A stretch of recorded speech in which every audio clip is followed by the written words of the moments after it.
La jeune femme était aussi lumineuse que le fils de Shaïda était sombre, aussi calme qu'il était emporté. Et si Narmer avait noté la cour empressée que lui avait faite Shapur, il avait surtout remarqué les regards que Khanefer et Yahya se portaient.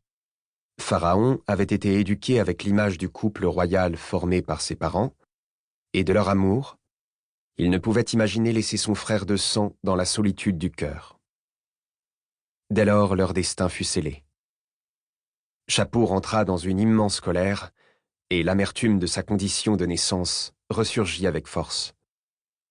S'estimant spolié à la fois d'un trône qui lui revenait par droit d'aînesse et d'une épouse par droit de préséance, il accusa ses frères de l'avoir trahi. Dans un geste ultime de mépris, il cracha aux pieds de Pharaon, renia les dieux et jura de se venger.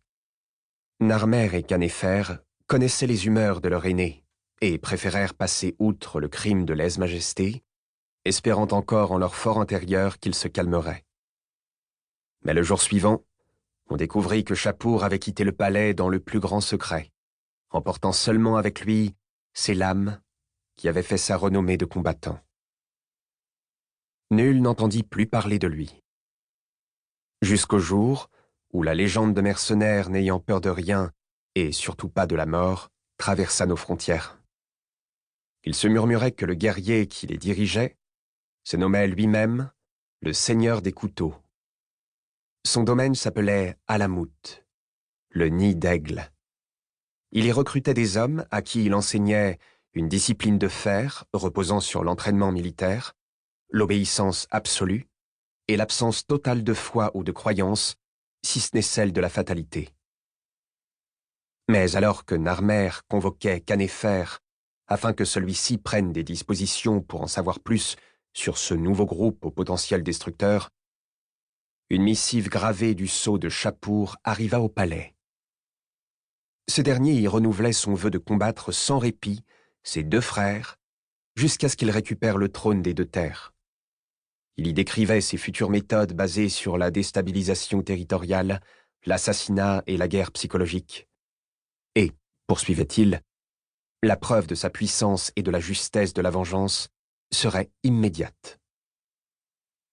À peine la lecture du message achevée, que son porteur se jeta sur Pharaon, un poignard à la main, et tenta de le tuer.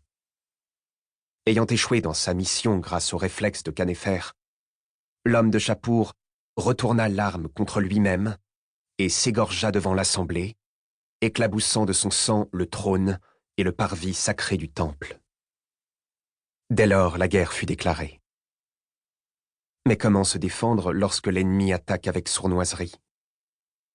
Narmer connaissait Shapur et son intelligence. Son frère ne l'affronterait jamais au cours d'une bataille rangée. Non. Ce combat-là se déroulerait dans le temps, à l'usure.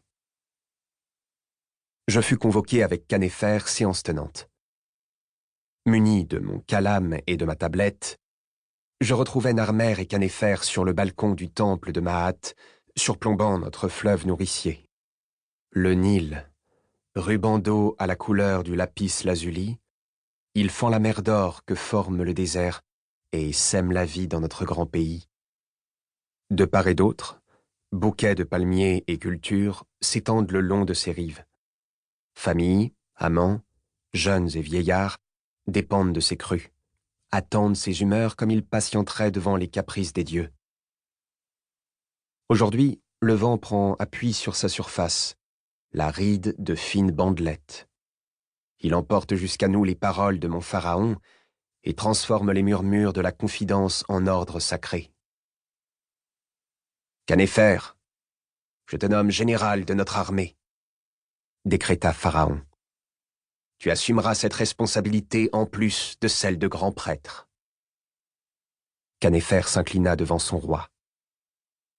Par ailleurs, tu créeras une confrérie de combattants chargée de protéger les innocents et de venger ceux qui mourront par la faute de Shapur et de ses fidèles. Vous vous placerez sous la protection de la déesse Maat, gardienne de l'ordre et de l'équilibre cosmique du monde. Ce temple sera désormais votre quartier général. J'avançai d'un pas pour solliciter l'autorisation de m'exprimer. « Parle, Menka. Nous t'écoutons. » « Si je puis me permettre, Votre Majesté, Shapur aura pensé à laisser des espions parmi nous. De nombreux guerriers de notre armée respectaient sa force et ses talents de stratège. Pour le combattre, nous devons opérer de la même manière que lui, de façon occulte. Ceux amenés à agir contre le mal, pour rétablir l'équilibre du monde, devront le faire à l'abri des regards et du jugement de leur père.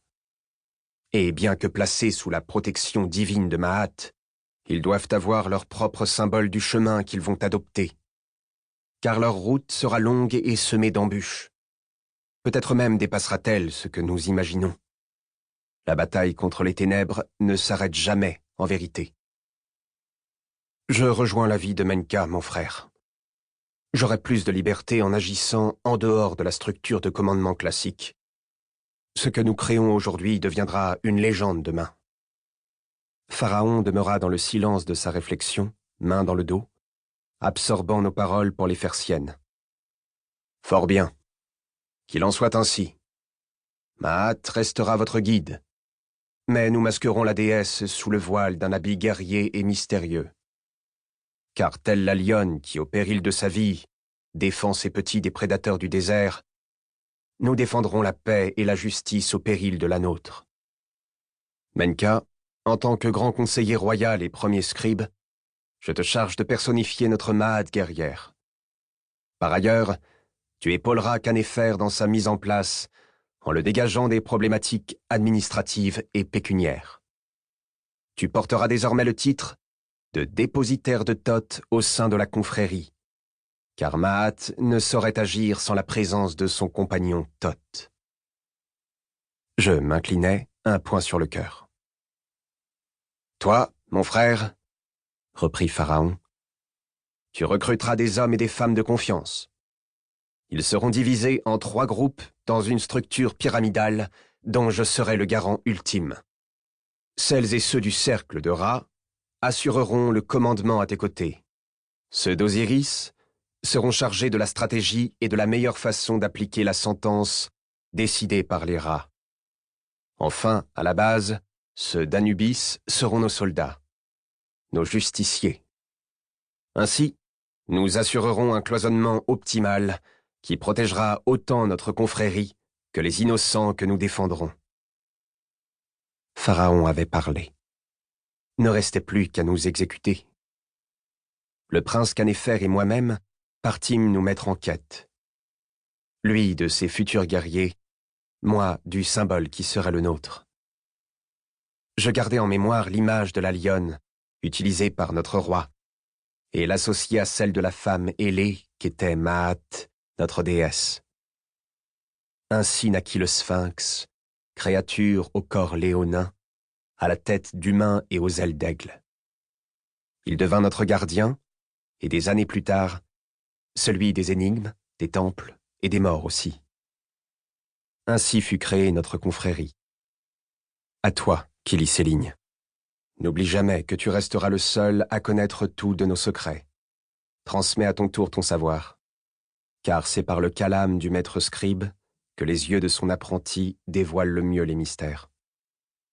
Menka, premier dépositaire de Thoth. Prologue. Londres, la citadelle, 15 ans plus tôt. Naël. La consigne, ne pas fléchir, ne pas hurler, ne pas parer. 1. Ne pas bouger. 2. Ne pas crier. 10. Ne pas ressentir. 50. Ne pas pleurer. 100. Ne pas se croire à l'abri. Rien ne me dit que je ne devrais pas endurer le double des coups que j'ai pris aujourd'hui. 103. Ne pas jubiler. Monsieur Alborz, mon mentor, pose sa canne de bambou. À portée de main, je n'aurai qu'un geste à faire pour m'en saisir. Monsieur Valéry me l'a expliqué quand il m'a sorti du tribunal pour enfants. Les sphinx prendront soin de moi. Ils me transformeront en machine à tuer. Ils me permettront d'extérioriser ma rage dans une violence maîtrisée. Pour continuer à écouter ce livre audio gratuitement, cliquez sur le lien dans la description et vous pourrez l'écouter en entier sans frais grâce à l'essai de 30 jours d'Audible.